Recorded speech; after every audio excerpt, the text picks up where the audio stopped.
Ah yeah, ah yeah. J'entre maintenant dans mon thème. Proverbe 25 à partir du verset 2. La Bible dit, la gloire de Dieu, c'est de cacher les choses. La gloire des rois, c'est de les révéler. Quand il s'agit de percer, c'est un mystère que ceux qui ont l'onction des rois peuvent comprendre. Alléluia. La gloire de Dieu, c'est de cacher les choses. Parce que Dieu est mystère. Parce que Dieu aime. Et il aime se faire désirer. Dieu aime se laisser chercher. Mais la gloire des rois, c'est de les révéler. Dieu est mystère, frères et sœurs. Et tout ce qui touche à Dieu est mystérieux. Cela nécessite qu'on ait un haut niveau de révélation pour comprendre certains mystères. Alléluia. On va lire un passage pour que tu comprennes quelque chose. Luc 24 à partir du verset 28. Lorsqu'il fut près du village où il allait, il parut vouloir aller plus loin. il fit semblant d'aller plus loin. Continue, verset 29. Mais il le pressait en disant, Reste avec nous, reste avec nous, car le soir approche. le jour est sur son déclin. Amen. Parole du Seigneur notre Dieu. Nous sommes dans l'épisode des disciples d'Emmaüs. Des gens qui retournent au village après 3 ans de discipulat avec Jésus. Jésus a été crucifié le vendredi saint. Et pendant qu'ils repartent à ce qu'ils avaient laissé pour suivre Jésus, ils rencontrent une 3e personne qui leur pose des questions. De quoi discutez-vous en chemin? Et il y a un qui s'appelle Cléophas qui dit, mais tu es bien le seul à Jérusalem à ne pas comprendre, à ne pas savoir ce qui s'est passé. Ce Jésus, ce prophète puissant en acte et en parole, les Juifs l'ont sacrifié, les Juifs l'ont crucifié. Mais la Bible dit que lorsque Jésus a commencé à interpréter les Écritures pour ses disciples, à un moment donné, dis à ton voisin, à un moment donné, le verset 28 dit que Jésus a fait semblant de partir. Ma question, et si les disciples d'Emmaüs l'avaient laissé partir? Il faut toucher ton voisin, dire il faut avoir la révélation. Parce que quand il s'agit de destinée, les choses ne vont pas se présenter au premier degré.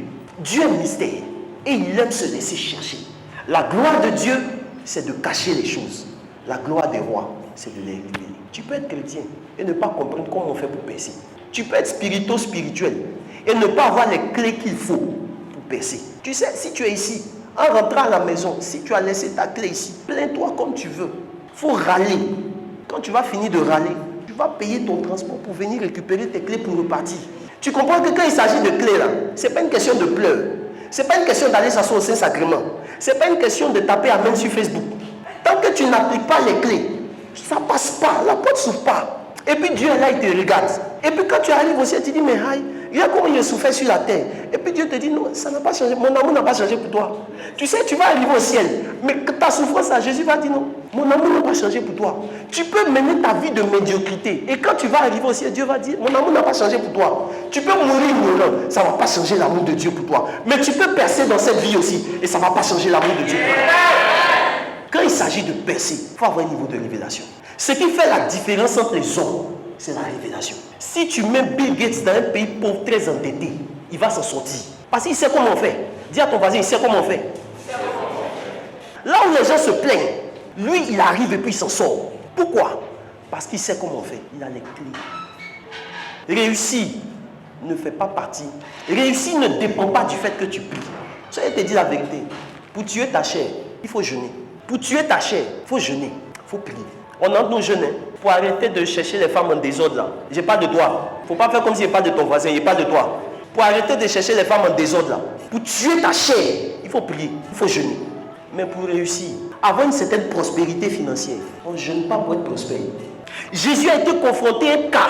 Je n'ai même pas encore commencé mon message. Jésus a été confronté à un cas où il devait payer les impôts. Est-ce qu'il a prié? Mon frère, s'il a prié. Il a envoyé un de ses disciples pour aller pêcher. Dis à ton voisin, travail. Compétence, exactitude. Voilà. C'est ça qui te permet d'être solvable vis-à-vis de tes factures. Ce n'est pas prière qui permet d'être solvable. Il faut qu'on te délivre un peu. Et c'est pourquoi j'aime l'apostolat de Life Academy. Alléluia.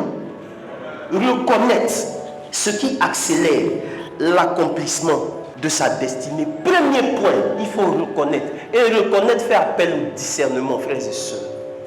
Comme je le disais, le livre de Proverbes, le chapitre 25 dit, la gloire de Dieu, c'est de cacher les choses. La gloire des rois, c'est de les révéler.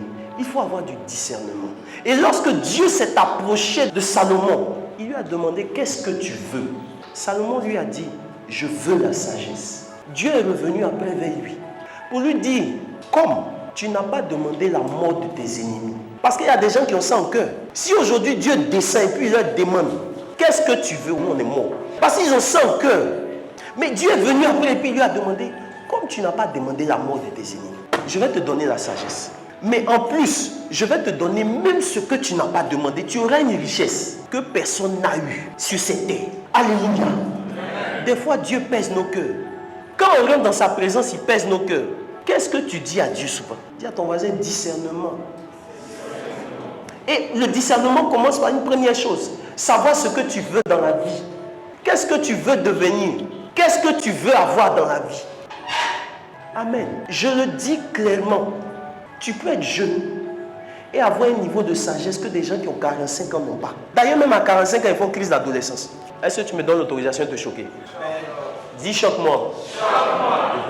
À 45 ans, il fait crise d'adolescence. Sa propre fille, il commence à la regarder comme quelqu'un qui peut être sa femme. Tu es malade.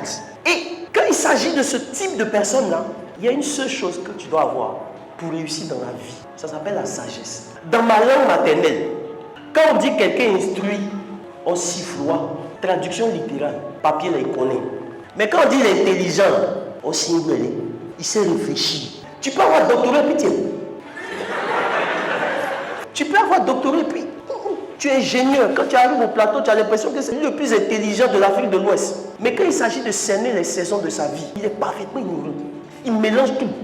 Et puis à la fin, il désire des choses qu'il n'obtient pas. Le monde est rempli de gens qui n'obtiennent pas des choses qu'ils désirent. Et qui désirent des choses qu'ils n'obtiennent pas, qui n'obtiendront jamais. Et quand c'est comme ça, à 45 ans, 50 ans, il finit frustré. Leur première parole, affaire de Dieu, on a fait, on n'a rien vu dedans. Aïe. Qui t'a dit qu'affaire de Dieu, là, quand on fait, si tu n'as pas l'intelligence, tu vas voir quelque chose dedans. Continue d'aller faire messe. Continue de suivre tes amis. Sur ta page Facebook, tu es dans les groupes bizarres. Il faut aller faire le listing de tous les groupes dans lesquels tu es sur Facebook. C'est dans quel groupe on parle de destinée? C'est dans quel groupe on parle de réussite? C'est dans quel groupe on parle de Dieu, puis ça nourrit vraiment ta foi?